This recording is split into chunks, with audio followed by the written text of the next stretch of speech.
A veces, el futuro de una tecnología no se revela en un gran anuncio, ¿sabes? Sino en un montón de piezas pequeñas que van encajando poco a poco. Casi sin hacer ruido. Exacto. Y hoy tenemos sobre la mesa un conjunto de fuentes, la transcripción de un análisis en vídeo que intenta hacer precisamente eso, unir las piezas sobre una empresa, Ripley, y su visión para el año 2026. Venga, pues vamos a meternos en faena. Nuestra misión es desgranar estos materiales para entender por qué se argumenta que 2026 podría ser un año crucial. Vamos a ver de todo: anuncios de la propia empresa, hitos regulatorios, opiniones de analistas y, lo más interesante para mí, qué dicen los gigantes del sector financiero tradicional. Es que lo fascinante de esto es cómo las fuentes construyen, bueno, como un relato en varios niveles, ¿sabes? Por un lado tienes la comunicación oficial, lo que Ripple quiere que se oiga. La narrativa de la empresa. Justo. Por otro, cómo lo interpretan los analistas, que siempre intentan leer entre líneas.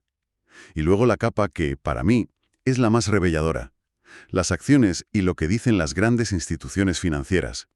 Nuestro objetivo es separar el grano de la paja en cada una de esas capas. Pues empecemos por la señal más potente, la que viene de arriba del todo. La fuente arranca con un mensaje del CEO de Ripple, Brad Garlinghouse, de principios de año. Y la verdad es que no se anda con rodeos.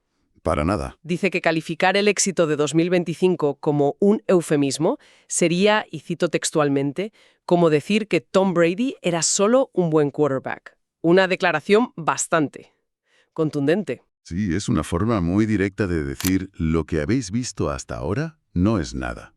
Pero más allá de la frase llamativa, las fuentes desglosan lo que hay detrás. Garlinghouse señala un par de movimientos estratégicos clave, como las compras de Ripple Prime y G Treasury, para acelerar su visión.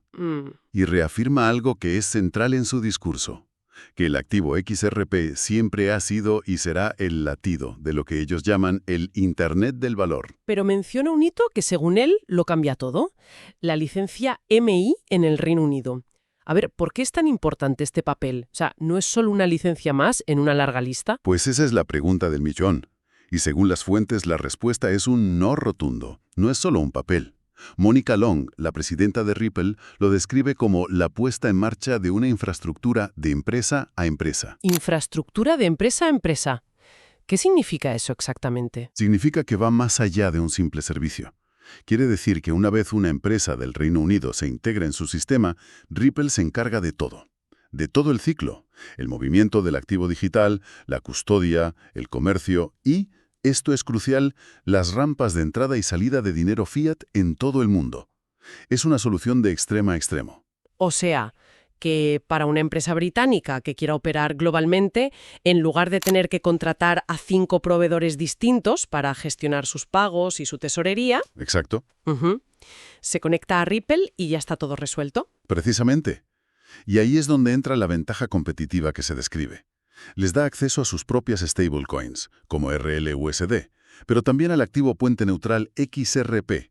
Y las cifras que se mencionan son impactantes: mover valor a cualquier parte del mundo en 3 o 5 segundos, con un ahorro de costes que, según afirman, va del 60 al 90%. Algo que te obliga a prestar atención.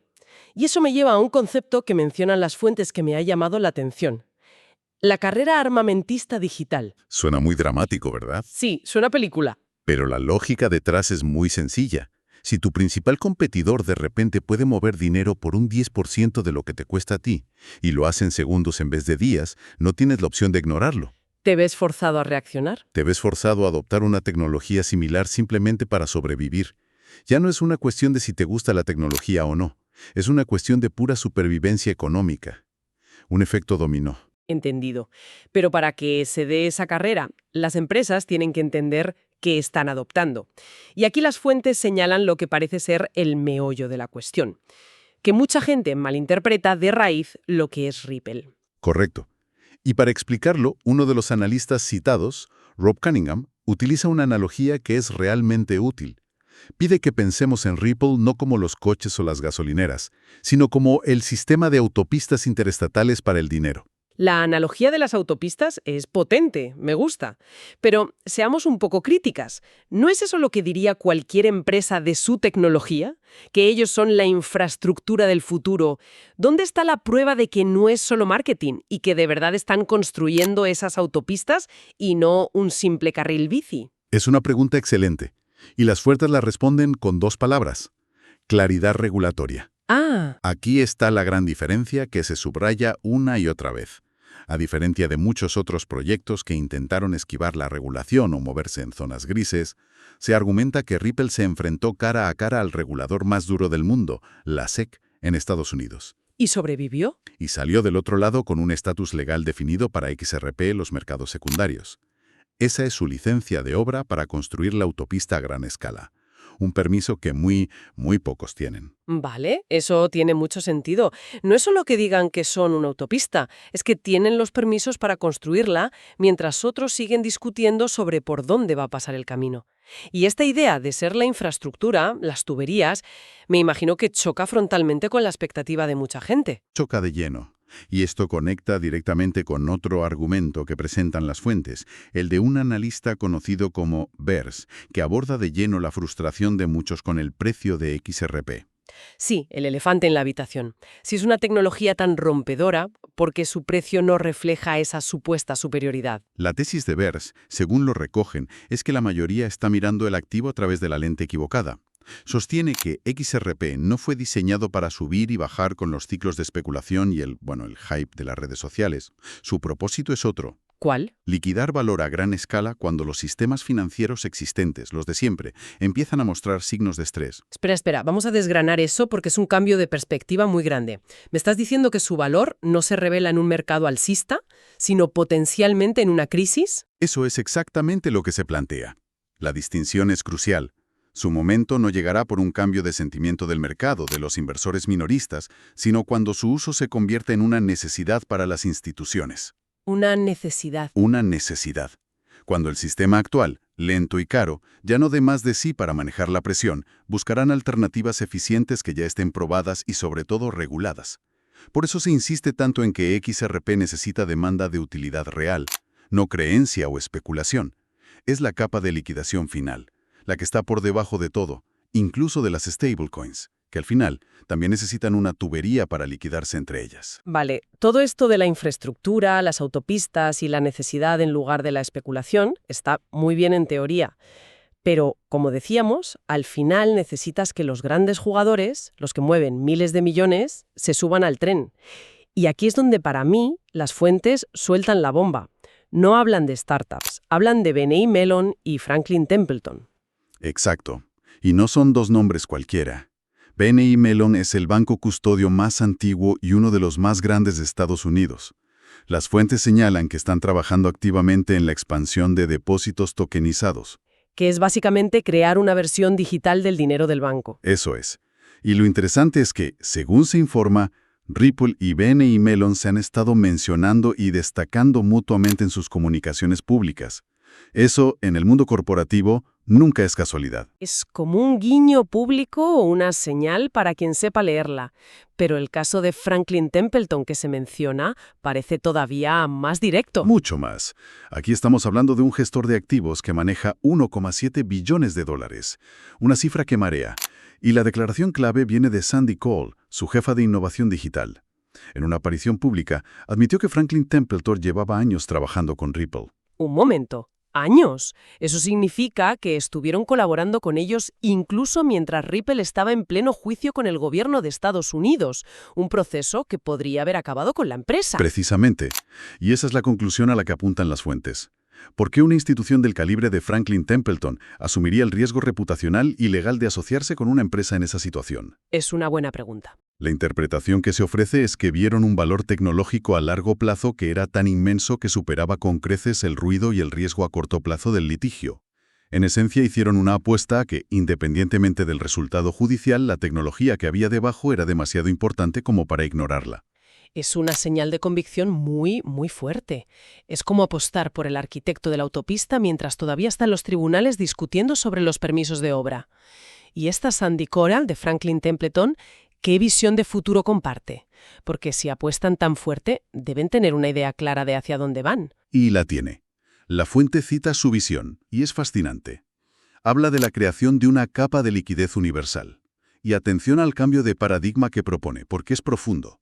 Dice que tenemos que pasar de una mentalidad de acumular activos a una de maximizar el poder de compra. Interesante. Que el valor no está en tener el activo parado, sino en su capacidad de moverse y ser utilizado de forma instantánea. Va más allá del simple dinero, entonces. Mucho más allá.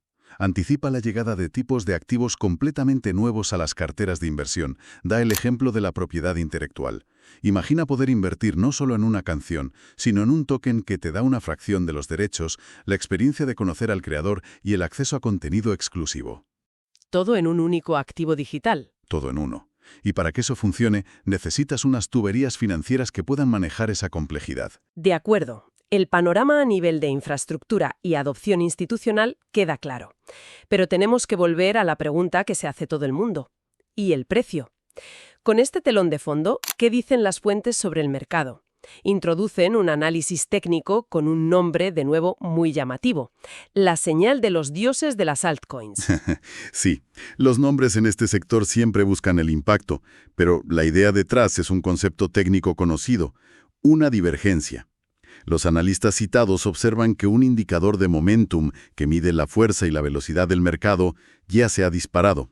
Está en niveles altísimos, casi verticales. ¿Vale? Sin embargo, el precio de las altcoins en general, la categoría donde se incluye XRP, todavía está muy rezagado, casi plano en comparación. ¿Y por qué es relevante esa divergencia? ¿Ha pasado antes? Ahí está la clave del análisis. Se señala que una configuración técnica muy similar se dio justo antes de la gran all season de 2020-2021. Un periodo en el que el mercado de altcoins experimentó subidas de hasta un 800%. Exacto. La teoría es que el momentum es como un resorte que se ha comprimido al máximo y el precio todavía no ha saltado. Suena increíblemente optimista. Quizás demasiado bueno para ser verdad. ¿Hay alguna advertencia o matiz en este análisis? Absolutamente. Y es el punto más importante que las propias fuentes se esfuerzan en subrayar. Advierten que esta señal debe interpretarse como un viento de cola, no como un disparador directo para un activo concreto como XRP. A ver, explícame eso. Un viento de cola. Pues crea un entorno de mercado potencialmente muy favorable para que los activos suban, como tener el viento a favor en una regata, pero no garantiza que tu barco en particular vaya a ganar la carrera. Entiendo. El entorno general puede ser positivo, pero el rendimiento final de XRP seguirá dependiendo de sus propios méritos. Las noticias sobre adopción, los flujos de capital. Justo. De los nuevos acuerdos, de todo eso. Pero, y este es un pero muy grande que destacan, hay una diferencia fundamental entre el escenario actual y el de 2021. ¿Cuál? En aquel entonces, Ripple navegaba con un ancla gigantesca atada al casco, la incertidumbre del juicio en Estados Unidos. Hoy, ese obstáculo principal para la adopción en el mercado más grande del mundo ya no existe. El viento de cola, si llega, encontraría al barco en una condición mucho más ligera y preparada para navegar. Bien, creo que tenemos todas las piezas sobre la mesa. Si damos un paso atrás y las unimos, ¿qué imagen final nos pintan estas fuentes? Nos pintan la imagen de una tecnología que pide ser evaluada con una métrica diferente. El argumento central es que Ripple no debe ser visto como un activo especulativo, sino como una pieza de infraestructura financiera a largo plazo. Y este argumento se apoya en tres pilares que hemos visto. Primero, hitos regulatorios clave como la licencia en Reino Unido. Los permisos de obra. Eso es. Segundo, el interés y la colaboración de gigantes como BNY Mellon y Franklin Templeton, que serían los primeros grandes inquilinos. Y tercero, una tesis de mercado que sugiere que su valor real no surgirá de la especulación, sino de la necesidad del propio sistema. Entonces, la tensión que describen es entre dos realidades que operan a velocidades muy distintas. Por un lado, la paciencia de construir infraestructura y por otro, la impaciencia de los mercados. Exactamente. La tensión real que describen las fuentes es entre dos relojes. Tienes el reloj de la tecnología, que es un calendario que avanza lento y seguro, marcando hitos de construcción. Licencias, alianzas. Justo. Y luego está el reloj del mercado, que es un cronómetro frenético que busca la gratificación en segundos y reacciona a cada rumor. Lo que se argumenta, en el fondo, es que la mayoría está mirando el cronómetro cuando la verdadera historia se está escribiendo en el calendario. Es un cambio de perspectiva total. Dejar de mirar el gráfico diario y empezar a fijarse en las tuberías que se están construyendo bajo tierra para el sistema financiero del mañana. Las fuentes se enfocan mucho en cómo esta tecnología podría reconstruir el sistema actual. Pero esto nos deja con una pregunta para reflexionar. Si el dinero puede moverse de forma instantánea, barata y, sobre todo, programable, ¿qué nuevos tipos de negocios o interacciones económicas que hoy ni siquiera podemos imaginar se volverán posibles?